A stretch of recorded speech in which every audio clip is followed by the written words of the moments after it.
Gross income inclusions and exclusions. The concepts that we're going to discuss are from the textbook of Sir Enrico D. Tabag. So for gross income, it is defined as all income derived from whatever source, including but not limited to the following items.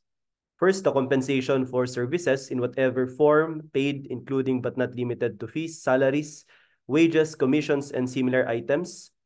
Second, gross income derived from conduct of trade or business or exercise of profession. So you have your sales revenue, okay? For number one, you have your compensation income, okay? For being an employee of a business or an entity, no? Next, gain derived from dealings in property. So sale of property, okay, except for the sale of real property subject to capital gains, as well as sale of shares, okay, not traded in the local stock exchange, subject also to capital gains tax. Interest, okay, interest, particularly those interest income received from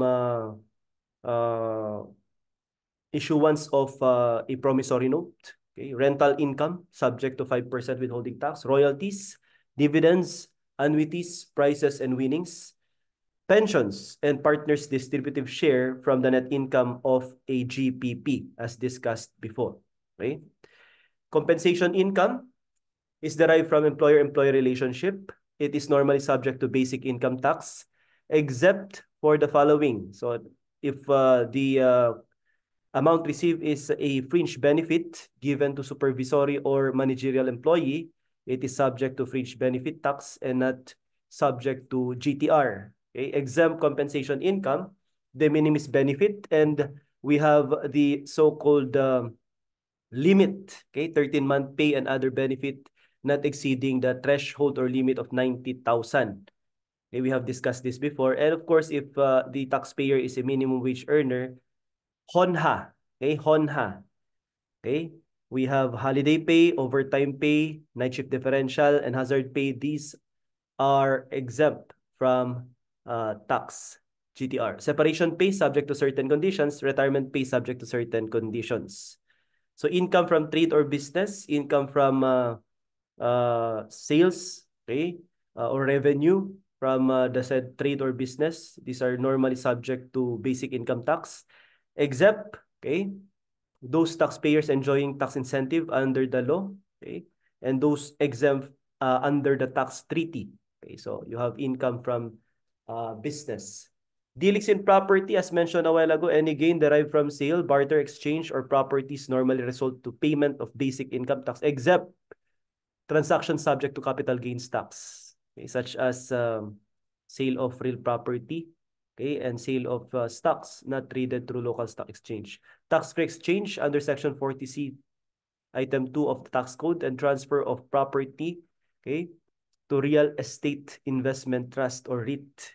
Interest income is normally subject to basic income tax, except those income subject to final tax, as discussed under income tax on individual and corporate income tax. Say, for example, interest income received from a bank.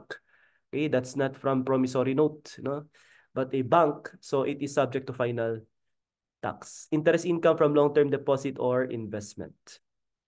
Rental income. So we have here the valuation, rental payment, expenses of the lessor assumed by the lessee, okay, and income from the leasehold improvement. So this is the total rental income. So take note that as a lessor, okay, you can recognize rental income from payments, no, advance and deposit, okay, but the security deposit should be forfeited, no, in favor of the lessor in order for it to be recognized.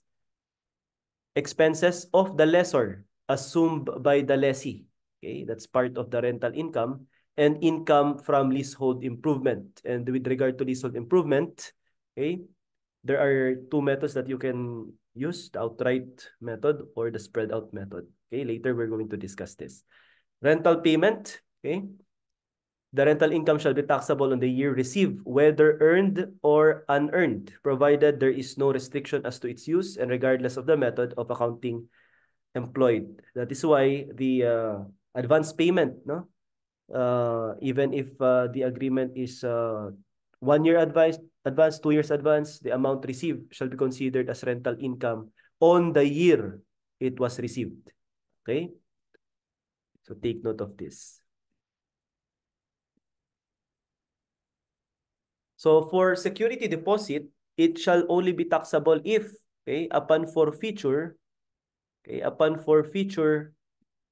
in favor of the lessor. Okay, like what I have mentioned a while ago. Upon application as rental payment. So if the lessee will no longer continue, okay, or is no longer interested to renew his lease contract with the lessor, and the lessee opted to use the security deposit as payment, then the security deposit will now be considered as rental payment, considered as part of rental income.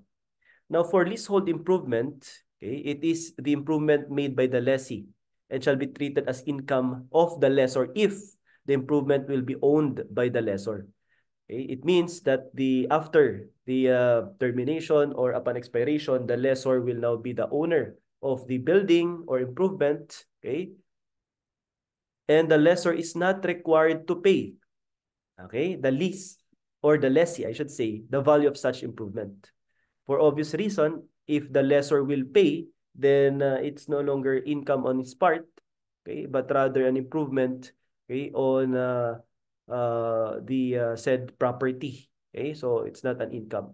But if the lessee will shoulder, okay, the cost of improvement, okay, which will be owned later by the lessor, okay, it will be considered as income. But if the improvement will be demolished after the expiration of the lease term, then there will be no income on the leasehold improvement, okay, to be recognized by the lessor. Okay, so income from leasehold improvement is reported as under outright method or spread out. Okay, for outright, it is the fair market value of the improvement. While spread out, the annual income will be computed by dividing the book value, okay, of the improvement at the end of the lease term, okay, divide this by the remaining term of the lease. Okay? And the book value computation, we are going to illustrate this later. So if the improvement is fully depreciated, hence there is no book value, then there is nothing to recognize as income on the part of the lessor. So expect that in problem solving, okay, that the leasehold improvement will not be fully depreciated. Okay. Royalties are income derived from lease of intangible property. Okay. Royalties considered as active income is subject to basic income tax. So royalties, normally it's a passive income subject to final tax. But if it is an active income, it is subject to basic income tax, subject to GTR. Royalties classified as passive income are normally subject to basic income tax, except those subject to final tax. Dividend income, such as cash dividend, property dividend, stock dividend, and liquidating dividends. Okay, so these are part of the gross income. Okay. Cash and property dividend shall be taxable upon declaration. Okay, stock dividend, as a general rule, distribution of stock dividend is not taxable. Okay, not taxable because they are not realized income, except a stock dividend constitutes income if it gives the shareholder an interest different from that which his former stock holdings represent. So this is merely an increase in the number of shares. So it is not considered as taxable income. Liquidating dividend, okay, are exempt up to the extent of the cost of investment, being a mere return of capital. So if the corporation will dissolve and is now in the process of liquidating, the amount received as dividend as a return of investment is not considered, or return of capital is not considered as income. However, anything in excess of the cost shall be considered income and therefore taxable.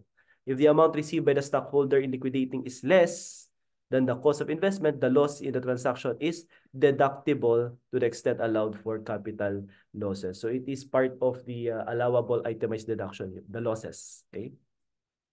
Annuities, okay? These are annuity contracts entered into by the taxpayer, requires payment of premium in exchange for regular allowance upon happening of certain event or fulfillment of a condition. Say, for example, insurance. The part which pertains to return on premium is exempt. So if the amount received is just a return of premium that you have paid, it is exempt, being a return of capital. Okay? Anything in excess is subject to basic income tax. Now, with regard to prices and winnings are normally subject to basic income tax, except those subject to final withholding tax and those exempt from tax. Okay? Prizes and awards made primarily in recognition of religious, charitable, scientific, educational, artistic, literary, or civic achievements subject to certain conditions, and prizes and awards granted to athletes in local international sports competition and tournaments. So these are the exceptions. So normally, prizes and winnings subject to basic income tax, except those mentioned a while ago. Pension received as consequence of separation from employment or retirement will be treated for taxation purposes similar to rules on separation pay and retirement pay. So generally, retirement pay are not subject to tax. No? Otherwise stated, if separation pay and retirement pay will qualify as exempt, then the pension received by employee shall also be exempt. Okay? Otherwise, subject to basic income tax. And with regard to partners' distributable share from income of GPP, we have discussed this. Okay, it is subject to GTR. Okay, but if the income is from a general co-partnership, which is the said partnership is treated as a corporation for taxation purposes, okay, the income is treated as a dividend. Okay, it's not subject to GTR. Gross income from whatever source, okay, derived. So the law imposes a tax on income from whatever source, which means that it includes income, whether coming from legal or illegal source. Example, income from weteng, income from swindling activities or estafa, recovery of bad debt, okay, refund of taxes, unutilized excess campaign funds, forgiveness of indebtedness or condonation. So these are taxable income. So with regard to recovery of bad debt, okay, as we all know, bad debt, okay, means that a debtor, okay, initially, okay, he's not able to pay his liability. So the creditor recognized allowance and written off the said receivable. So it is considered now as bad debt expense. However, if there is recovery, so in order for the said recovery of bad debt to be considered income, the bad debt were written off. That's the first requirement in the previous year. And such bad debt were deducted in arriving at taxable income. So it was utilized as itemized deduction previously. And there is resulting tax benefit on the deduction. So if it was used as deduction and subsequently, okay, there is recovery of bad debt, it should be reported now as income. Okay. Refund of taxes, the following are requirement before refund of taxes to be considered as income. There is payment of tax, definitely, in previous year. And tax paid was deducted in arriving at the taxable income, and there is resulting tax benefit on the deduction. So if there is refund or recovery, okay, it will be included now as part of the gross income. So for the forgiveness of debt or condonation, if the debtor performs service to the creditor, the tax treatment is, it is treated as compensation income. So initially, there is a debt, but the debtor, okay, rendered service. So the debt, okay, amount of debt is considered as payment for the services. So it's part of compensation income. But if the creditor desires to benefit the debtor without any consideration, so gratuitous, so it's a gift. So it is subject to donor's tax, okay? And the donor's tax and estate tax will be discussed in the succeeding topics. Okay? Creditor is a corporation and the debtor is stockholder of such corporation, then okay, it is treated as dividend income. Let's proceed to exclusion from gross income. So the following are excluded, okay, not included in the gross income. First, life insurance. So proceeds from life insurance is not taxable. It's not part of the gross income. Amount received by insured as return of premium, as discussed a while ago, but the amount in excess of the premium, it is taxable. Gift, bequest, devices. So these are donations, not subject to income tax, but it's subject to donor's tax. Compensation for injuries or sickness, income exempt under treaty, retirement benefit, pensions, gratuities, and those miscellaneous items, okay? Income derived from foreign government, okay? Derived by government or its political subdivision, prizes and awards, in sport competition, 13-month pay, okay? The amount not exceeding 90,000 GSIS, Medicare, and other contribution, gain from sale of bond, debentures, or other certificate of indebtedness, and gain from redemption of shares in mutual funds. So these are excluded from gross income. So for life insurance, it is exempt from tax since it is mere reimbursement of the loss of the life. Except, okay, if the beneficiary was chosen for valuable consideration, the interest earned on the insurance policy. So these are taxable, okay?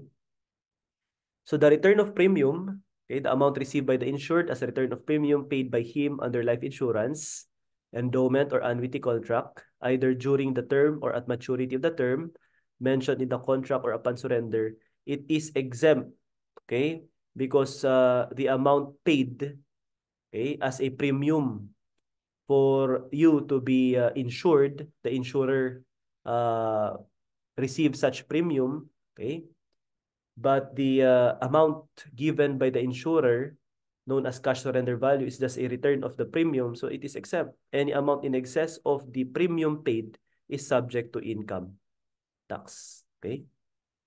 Gift, bequest, devices. The value of property acquired by gift, bequest, device, or descent, provided, however, that income from such property as well as gift, bequest, device, or descent of income from any property in case of transfer of divided interest shall be included in the gross income.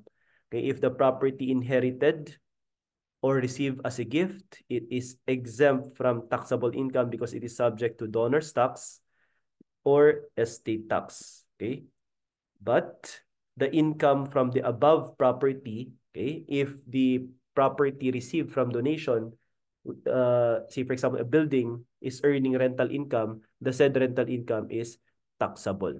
Okay? But the building, the amount, the property received, okay, from the decedent or donor is subject to uh, transfer tax, donor's tax, or estate tax. Okay? It's not subject to income tax. But the income generated from the said property is subject to taxable income or income tax. Compensation for injuries or sickness, amount received through accident or health insurance or under Worksman Compensation Act as compensation for personal injury or sickness, plus the amount of any damage received, whether by suit or agreement on account of such injury or sickness. So exempt. Income exempt under treaty. So you have here agreement between government. So that's treaty. With regard to retirement, as we all know, retirement benefit under RA 7641 and those received by officials, employees of private firm, whether individual or corporate, in accordance with reasonable private benefit plan, provided that the said employee has already been employed for at least 10 years, at least 50 years of age at the time of retirement, and that the benefits granted shall be availed of only one. So these are the criteria for the retirement benefit to be exempt. Miscellaneous items excluded, okay, excluded, should say, from gross income. Income derived from investment in Philippines in loans, stocks, bonds, and other domestic securities, or from interest on deposit in banks, because these are generally, okay, subject to final tax. Okay. Income derived from any public utility or from exercise of essential governmental functions, prizes, and awards made primarily in recognition of religious, charitable, scientific, educational, artistic, literary, or civic achievement, but only if the recipient was selected without any action on the part to enter the contest, and the recipient is not required to render substantial future service. So not required to render service, because if you're going to render service, then that's compensation. All prizes and awards granted to athletes in local international sports competition and tournament, whether held in the Philippines or abroad, and sanctioned by the National Sports Association. So exempt. Gross benefit from 13-month pay and other benefit received by official employees of the public and private entity up to the extent of, okay, due to train law, okay, 90,000. The threshold now is 90,000 starting January 1, 2018. Okay? GSIS, SSS, Medicare, Pag-ibig contributions, and union dues of individual. These are excluded from gross income. So your contributions. Gains realized from the sale of exchange or retirement of bonds, debenture, and other certificate with maturity of 5 years or more than 5 years. Gains realized by investor upon redemption of shares in mutual fund company as defined in Section 22 of this code. Sources of income. So you have to determine or to know, okay, if the income is within the Philippines or partly within or partly without, or income source outside the Philippines. Because as we all know, the taxpayers, it could be a resident citizen, resident alien, non-resident citizen, or non-resident alien, engaged in trade or business or not engaged in trade or business. Same with the corporation, domestic corp or foreign corp. Okay? Income from sources within the Philippines, interest derived from sources within the Philippines, and interest on bonds, notes, and other interest-bearing obligations, corporate or otherwise. With regard to dividend, take note of this. If the dividend came from a domestic corporation, it is always within the Philippines. Okay?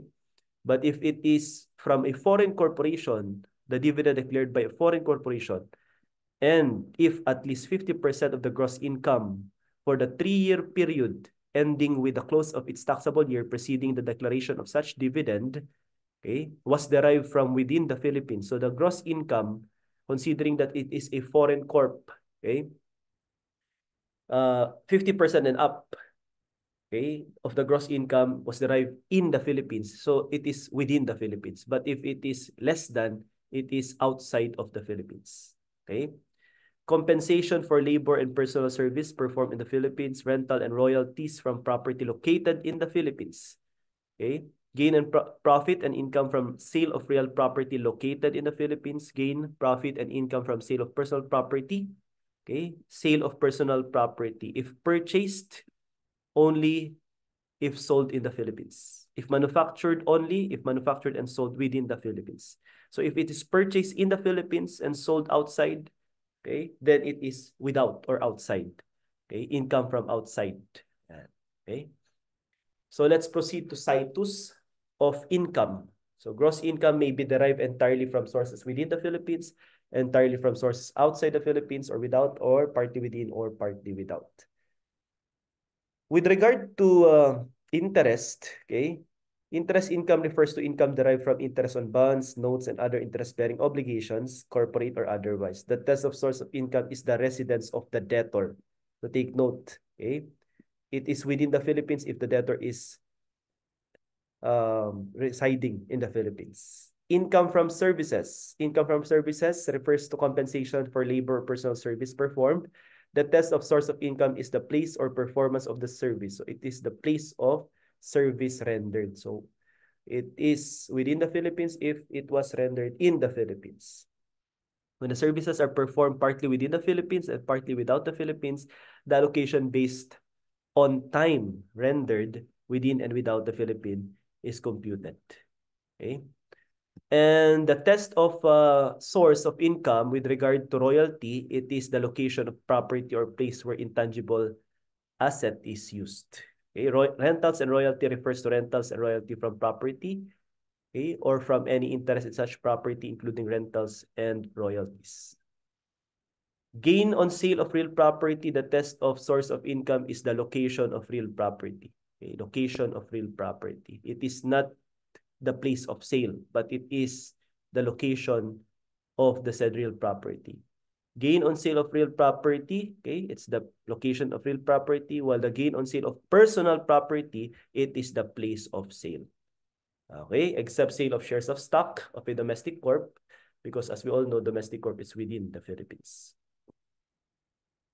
Now, you have to memorize this, okay, dividend income. Sources of dividend. If from domestic corp, income is purely from the Philippines. If it is from foreign corp, okay, based on the ratio of gross income of the foreign corporation for the preceding year, 3-year prior to the declaration of dividend. And if the gross income Philippines divided by gross income world, okay, is less than 50%, then it is derived entirely it is not prorated, it is entirely outside the Philippines. But if it is at least 50% or more, in accordance with RMC 62-2021, the income is derived entirely from the Philippines. Okay? Because if the domestic corp, okay, receive income from a resident foreign corp, okay, it can be exempted if it is entirely within the Philippines. Okay? So later we're going to discuss this by illustrating the said concept through problem solving. Okay? Situs of dividend income from foreign corporation. This is the basis. The tax treatment of dividend received by domestic corporation from a foreign corporation will depend on the source of income of the foreign corporation. Okay. Under Section 42A2B of the Tax Code as amended, dividend from foreign corporation shall be treated as income derived from sources within the Philippines unless less than 50% of the gross income of the foreign corp for the 3-year period ending with the close of its taxable year preceding the declaration. So before the declaration, the 3-year period was derived from sources within the Philippines. So if it's within the Philippines, but less than 50%, outside of the Philippines. But if it is at least 50% or more, the gross income derived within the Philippines, it is within the Philippines. So let's proceed to a sample problem. A taxpayer is employed by shipping company touching Philippines and foreign port. In 2022, he received a gross payment for his services rendered of 300,000 pesos. In that year, the vessel on board of which he rendered services had a total stay in the Philippine port for 4 months. Okay, this is a problem, okay, that I call out from the book of Sir Tabag, okay, item number 27. Okay. His gross income from the Philippines was, our answer is 100,000. Okay, it is computed by simply multiplying and prorating, okay, 300,000 by 4 months stay over the 12-month period, okay, for the year. Okay, so it's 100,000. Now let's proceed to the determination whether it is within or outside the Philippines. Okay, so situs.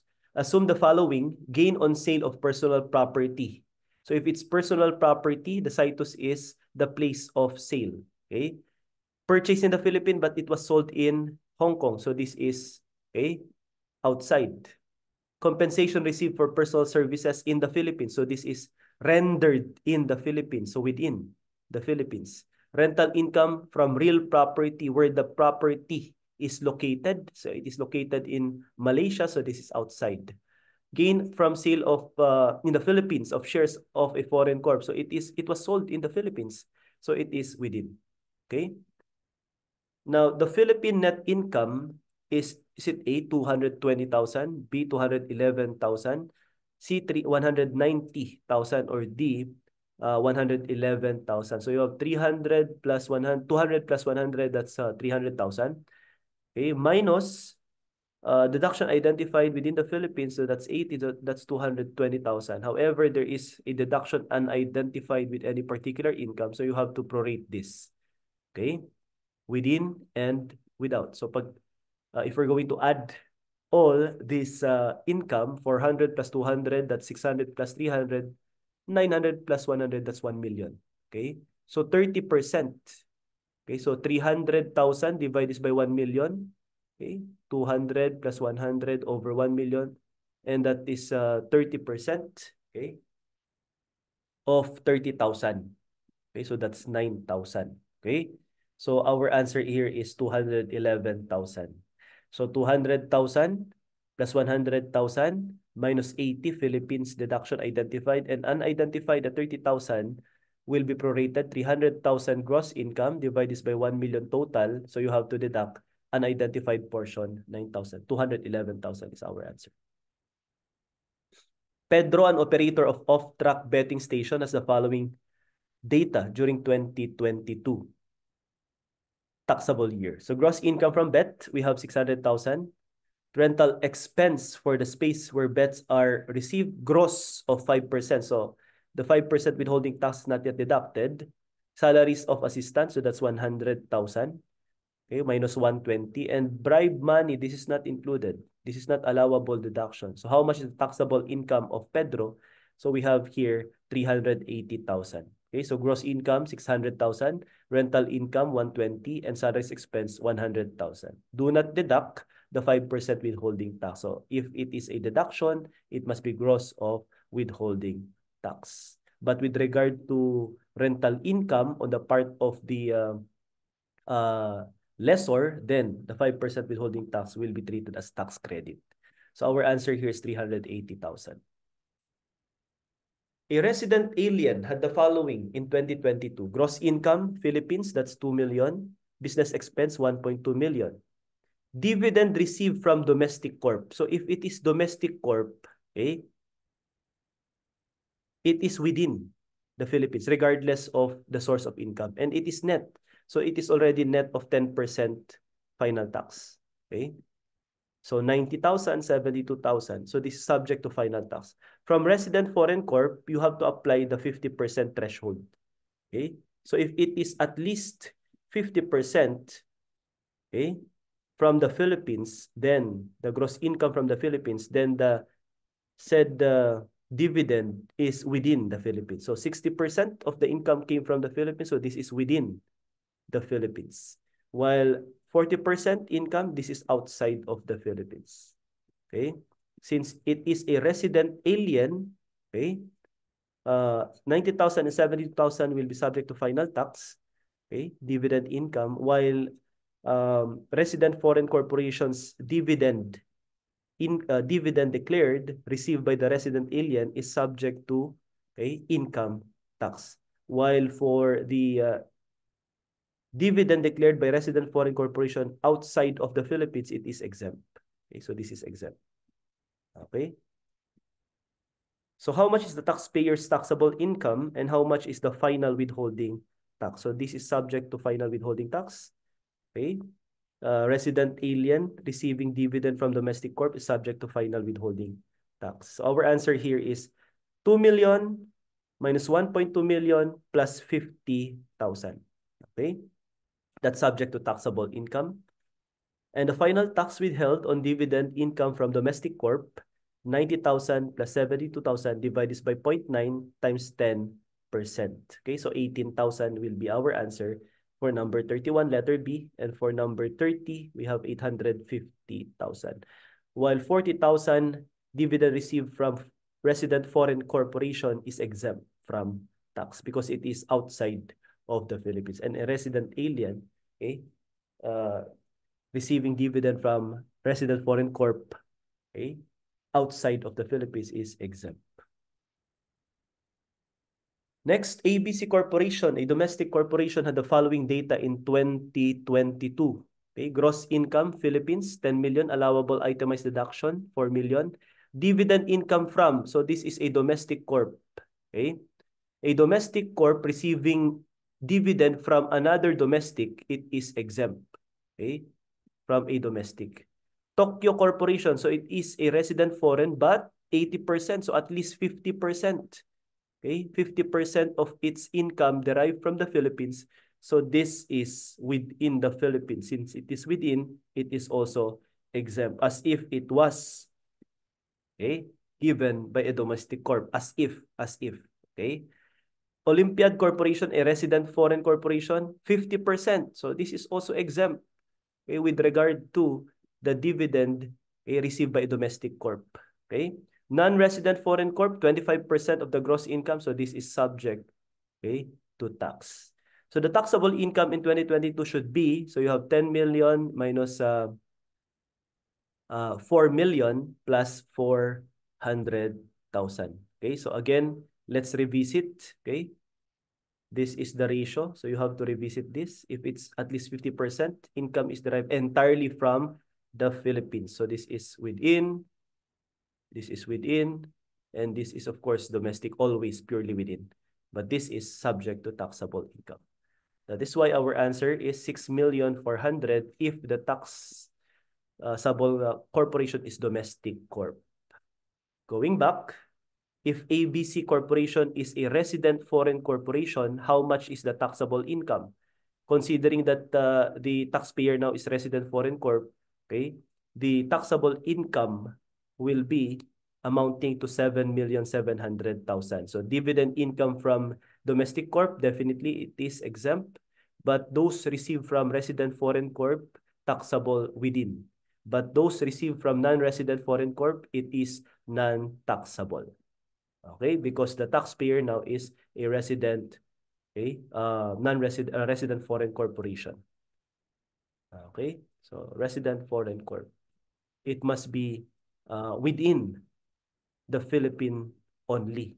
Okay, but the amount received from a domestic corp, even if the taxpayer is resident foreign, is still exempt. Okay, exempt. But if the taxpayer is non-resident foreign corp, domestic corporations, the declared dividend is subject to tax. It's final tax of 25%. Dividend income from Tokyo, it is subject to basic income tax. Dividend income from Olympiad, resident foreign corp within, it is subject to it is subject to basic income tax. But dividend income from non-resident foreign corporation, since this is foreign source, it is not taxable. So that's 7,700,000. Okay, so let's proceed to leasehold improvement and rental payment. On July 1, 2022, Joseph leased his vacant lot for a period of 12 and a half years, okay, to Ivan. The lease will expire on December 31, 2034. So 2034 minus 2022, that's 12 months. December, July, so 12 and a half months. Okay, at an annual rate of 2.4 million. Ivan agreed to pay the following on July 1, 2022, considering that it is 6-month period. Okay, 1.2 million for 2022 and 2.4 million for 2023. The succeeding annual rent will be paid starting 2024. Okay, security deposit of 2.4 million. This will only be considered and realized if it will be used to pay for the rental payment. Okay, but initially, security deposit will not be considered as annual income from rent. Ivan also agreed to pay annual rent, real property tax of 30,000 starting 2022. The lease contract provides, among others, that lessee will construct a 5-story. So the lessee will shoulder the construction at a cost of 36 million. Ownership of the building belongs to the lessor. Okay, considering that it is the lessor who will own the said building upon expiration of the term or lease contract, you have to determine first if there is still a book value, okay, after the lease term expiration. If there is none, hence it is fully depreciated, so there is no need for the lessor to recognize annual income from lease improvement. But if there is remaining book value, then the lessor can recognize annual income from this hold improvement. The building was completed on December 31, 2024. So there is already 2.5 years, okay, that was that expired, okay, from the lease term. So 12.5, okay, 12.5 minus 2.5, 2.5 years. So there is already 10-year remaining lease term. Okay, 10-year remaining lease term. Okay, but the useful life of the building is 15 years. Hence, okay, considering that 15 years is the remaining useful life, but the lease term will expire after 10 years, then the lessor can recognize the said leasehold improvement, considering that there is a 5-year remaining period, okay, and it is not yet fully depreciated upon the end of lease term. So using spread out method, okay, Joseph shall report total income from lease for year 2022 and 2023 at how much?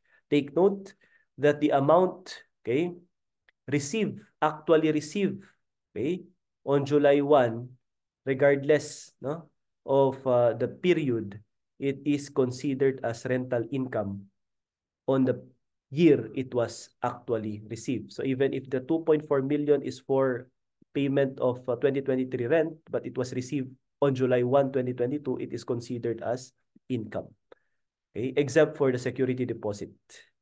So our answer for 2022, okay, rental for 2022 and 2023, the year it was received, it was on 2022, so that's 3.6 million. So 1.2 plus 2.4, plus the real property tax paid by the lessee in behalf of the lessor. So that's annual income, savings of the lessor. So that's part of the income.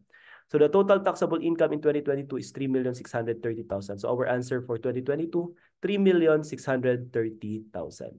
While for 2023, the annual rent, of course, you don't need to recognize the 2.4 million. It was already recognized last year. Okay? An annual property tax of 30,000 that is recognizable as income. And income from leasehold improvement, okay, 0 because the leasehold improvement is not yet completed, okay, not yet finished. So the total taxable income is 30,000. So our answer now for 2023 is 30,000. Same problem, okay, except that using spread out method, Joseph shall report total gross income or lease for year 2024 and 2025 at how much? So this is the same problem, okay? So for 2024, so this is 2022, okay, we have already discussed this, and 2023. For 2024, annual rent received 2.4 million. Okay, advance rental, it is not recognized, security deposit, okay? It was already recognized in 2022. The security deposit is not recognizable as income. Annual real property, that's part. While income from improvement, okay, it is not yet complete as of 2024 because it will only be completed on December 31, 2024. So moving forward, 2025, it is already recognizable, okay? Income for year 2025. So 36 million times 5 years over 15. Because the remaining useful life is 15 years, the leasehold improvement term, okay, is 10 years. Okay, so you have 5-year remaining useful life for the improvement. Hence, the lessor can recognize annual income for the said leasehold improvement. And how to compute the annual income? We have to compute first the book value at the end of lease term. So the book value at the end of lease term is 12 million. So that's 36 million times 5 remaining life, useful life after the termination divided by 15. Okay, so that's 12 million. That is the book value at the end of lease term. And divide this 12 million by 10 years remaining lease term. Okay? So you have annual income of 1.2 million, which will only be recognized starting year 2025. Okay? And the annual rent of 2.4 million, property tax of 30,000. So you have 2.4 plus 30, that's 2,430,000 plus 1,200,000 annual income from leasehold improvement. Okay, annual. So that's 3,630,000. Okay? So take note of the month and the period. It can be prorated if in case that it is on July 2025. Okay? You're being asked to compute for that. So take note how to compute, okay, the leasehold improvement annual income. The remaining book value at the end of lease term, divide this by the remaining lease term. Okay? And that is 1,200,000. So the total income now is 3,630,000. So for 2024, 2,430. For 2025, 3,630,000. Okay. While if this is lump sum method, okay, Joseph shall report total gross income from lease for year 2024 at how much? And this is our answer. So upon completion on December 31, 2024, considering that the lessor opted to use lump sum method, so 2.4 million rental income, okay, plus 30,000 real property tax, and the cost of leasehold improvement, 36 million, completed on December 31, 2024. So that is for lump sum method. Okay, the taxable income now for year 2024 is 38,430,000. And for year 2025, if you are being asked, then just go back to 2.4 million and 30,000. There is no longer recognized leasehold improvement annual income, okay, for 2025. And this ends our discussion for gross income.